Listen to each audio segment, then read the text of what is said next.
আজ 15ই আগস্ট 1947 সালে ভারত স্বাধীন হওয়ার পর অনেক দিন আমরা স্বাধীনতা কাটিয়েছি। আজ 75তম স্বাধীনতা দিবস আমরা খুব ঘরোয়াভাবে, একদমই ঘরোয়াভাবে আমরা উদযাপন করতে চলেছি। প্রথমেই আমরা বন্দে মাতরম দিয়ে আমরা শ্রদ্ধা জানাবো সমস্ত দেশাত্মবোধক যারা দেশপ্রেমী ছিলেন, তাদেরকে সবাইকেই আমরা শ্রদ্ধা জানাবো। বিশেষ করে আমরা শ্রদ্ধা জানাবো আমাদের ভারতবর্ষ দেশ মাতাকে আমরা শ্রদ্ধা জানাবো। আমি ডেকে নেব আমার বাবা শ্রী ধ্রুবনারায়ণ দাস,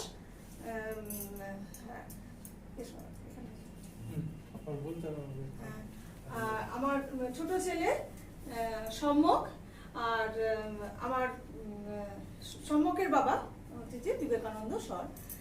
বন্দে মাতরম, বন্দে মাতরম, বন্দে মাতরম, বন্দে মাতরম, বন্দে মাতরম, বন্দে মাতরম।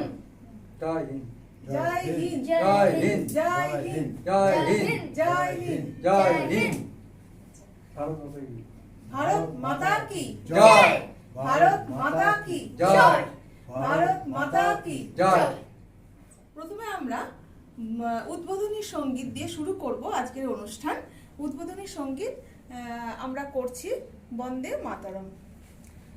বন্দে মাতরম সুজলাং সুফলাং মলয়জ শীতলাং শস্য শ্যামলাং মাতরম বন্দে মাতরম।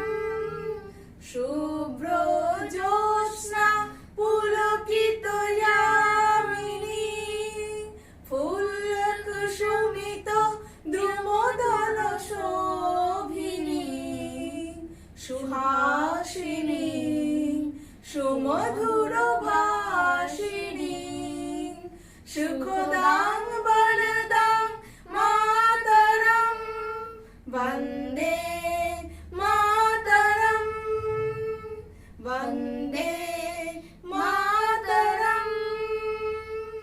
স্বাধীনতা দিবসে স্বাধীনতা দিবসের আগে বহুদিনই আমরা ভারতবাসীরা যারা আমাদের জন্ম হয়েছিল, তারা বহুদিন ধরেই কিন্তু আমরা পরাধীন ছিলাম।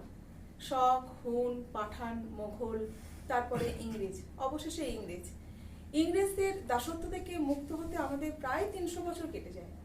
এই যে 300 বছরের আমাদের দাসত্বের শৃঙ্খল, এবং তারও আগে 200 বছরই যদি ধরা যায়, তারও আগে আমাদের আরও যে সমস্ত বৈদেশিক যে আক্রমণ আমাদের দেশে হয়েছিল, এই যে এত কিছুর পরেও ভারতবর্ষ যেভাবে লাঞ্ছিত হয়েছিলেন, ভারত মাতা যেভাবে লাঞ্ছিত হয়েছিলেন, তারপরে ইংরেজদের দাসত্ব থেকে মুক্ত হওয়ার পরে ভারতবর্ষের যে স্বাধীনতা এলো, সেই স্বাধীনতা কিন্তু মানে এতটা গর্বের, এতটা অহংকারের পর্যায়ে আমরা সেই অহংকারী হয়েছি যে আমরা একজন স্বাধীন নাগরিক, প্রত্যেকেই আমরা একজন স্বাধীন নাগরিক হয়েছি। সেই স্বাধীনতা কিভাবে এসেছে এবং পর্যায়ক্রমে আমরা যেভাবে এখন আমরা এই 21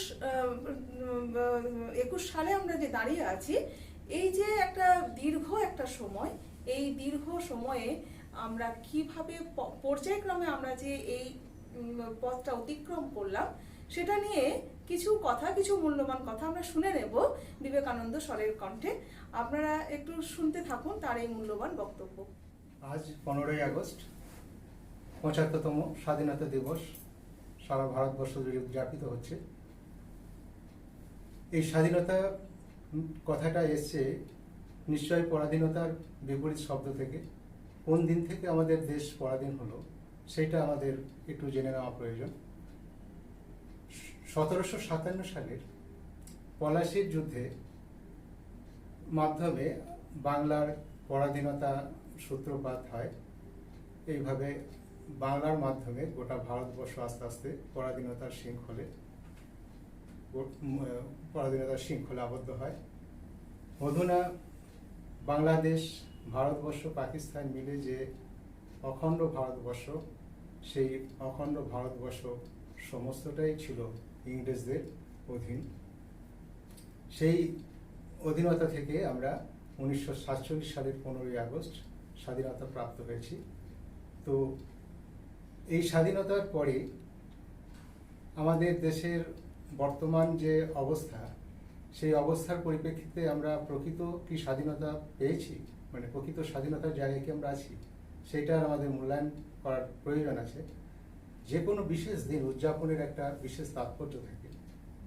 সেই বিষয়টা হচ্ছে সেই যে দিনের জন্য আমরা ওই বিশেষ দিনটাকে উদযাপন করছি, সেই দিনটাকে প্রতি বছরের জন্য পুনরায় একবার করে রিনিউ করা হয়। রিনিউ করার অর্থ হচ্ছে যে আমরা সেই দিনের পরিপ্রেক্ষিতে আমরা কোন অবস্থায় আছি সেইটাকে মূল্যায়ন করে পরবর্তী পদক্ষেপ নেওয়াটা আমাদের প্রয়োজন।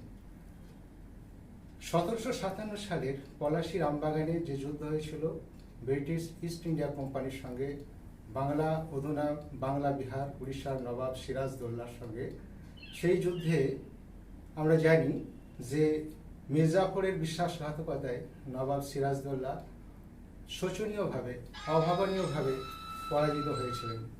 এবং সেই পরাজয় আমাদের বাংলার ইতিহাসে, বাংলার বললে ভুল হবে, সমগ্র পৃথিবীর ইতিহাসে একটা খুবই লজ্জাজনক এবং ঘৃণ। যে ইতিহাসে দেখা যায় যে রবার্ট ক্লাইভ যারা ব্যবসা করতে এসেছিল ইস্ট ইন্ডিয়া কোম্পানির কর্ণধার, এবং তারা ব্যবসা করতে এসে আমাদের এই যে ব্যবসায়িক একটা প্রতিষ্ঠান কিভাবে একটা নবাবকে পরাজিত করে একটা রাজতন্ত্রকে উচ্ছেদ করে নতুন একটা রাজতন্ত্র স্থাপন করলো, এবং সেই স্থাপনের পিছনে বেশ কিছু মানুষের, যারা আমাদেরই দেশের মানুষ, তাদের অভাবনীয় হাত ছিল। এবং সেই সুযোগেই আজকে একটা সেদিন একটা ব্রিটিশ ইস্ট ইন্ডিয়া কোম্পানি আমাদের দেশে একটা সাম্রাজ্য বিস্তার করার সুযোগ পেয়েছে। এবং আস্তে আস্তে তারা গোটা ভারতবর্ষটাকে বিরাট একটা, গোটা ভারতবর্ষ বলতে বাংলাদেশ, পাকিস্তান এবং আজকের ভারতবর্ষ, অসমুদ্র একটা ভারতবর্ষ তারা সাম্রাজ্য স্থাপন করতে পেরেছে। সেই যে ইস্ট ইন্ডিয়া কোম্পানি যারা ছিল ব্রিটিশ দেশে, ইংল্যান্ডের, এবং সেখানকার যে কর্ণধার রবার্ট ক্লাইভ, তিনি যে পলাশীর যুদ্ধ করেছিলেন, পলাশীর যুদ্ধে যে নবাবদের পরাজয় করেছেন, এবং তিনি যা কর্মকাণ্ড করেছিলেন, সেই কর্মকাণ্ডের পরিপ্রেক্ষিতে তিনি যখন ইংল্যান্ডে গেলেন, সেখানে গিয়ে তার এই কর্মকাণ্ডের তীব্র নিন্দা করেছিলেন ব্রিটিশ সরকার, এবং তার বিরুদ্ধে আইনানুগ ব্যবস্থাও নিয়েছিলেন। এবং সেই ব্যবস্থায় দেখা যায় যে তেনাকে এমনভাবে অপমান করা হয়েছিল যে কারণ তারা এখানে এসেছিলেন ব্যবসা করতে, ব্যবসা করার পরিপ্রেক্ষিতে যেভাবে রাজ্য বিস্তারে মনোনিবেশ করেছিলেন, তার পরিপ্রেক্ষিতে তার যে বিচার হয়েছিল, সেই বিচারে তিনি অপমানের ধিক্কারে নিজে আত্মহত্যা পর্যন্ত করেছিলেন।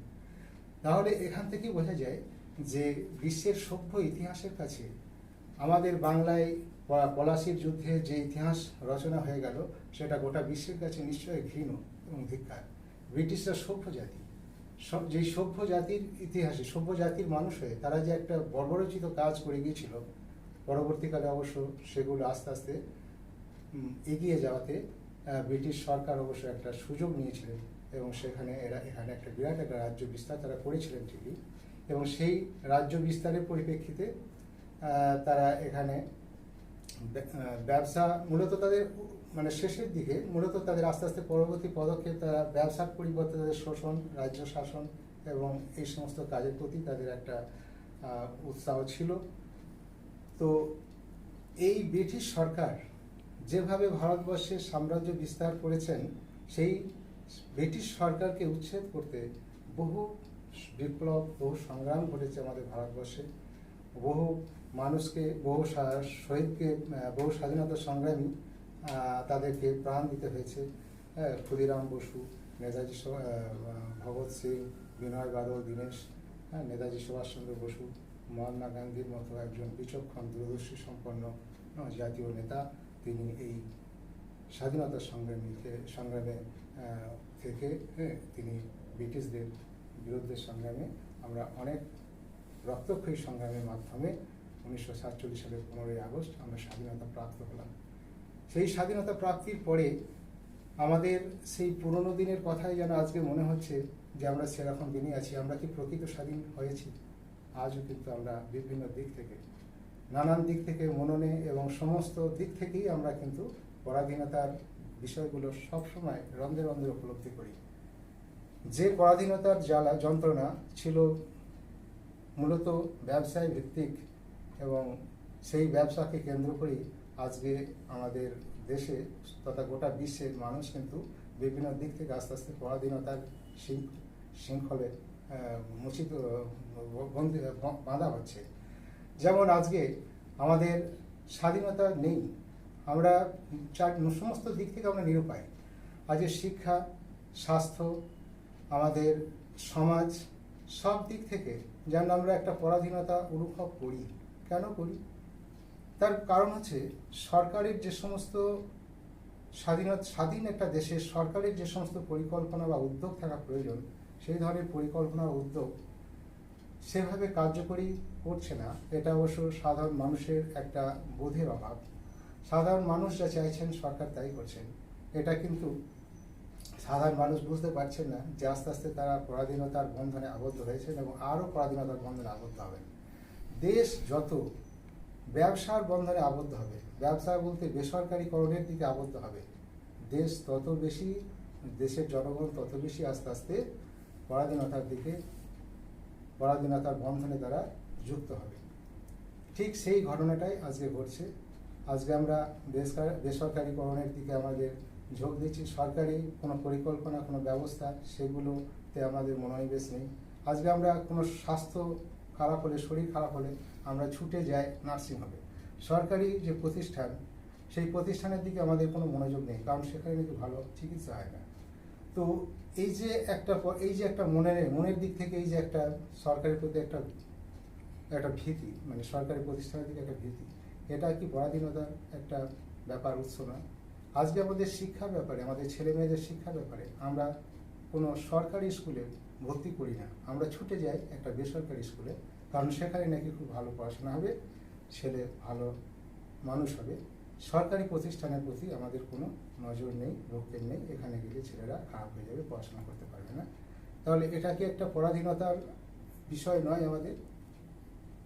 আমরা আমাদের সমাজে আমরা দেখছি যে সমাজে নানা স্তর তৈরি হয়ে গেছে।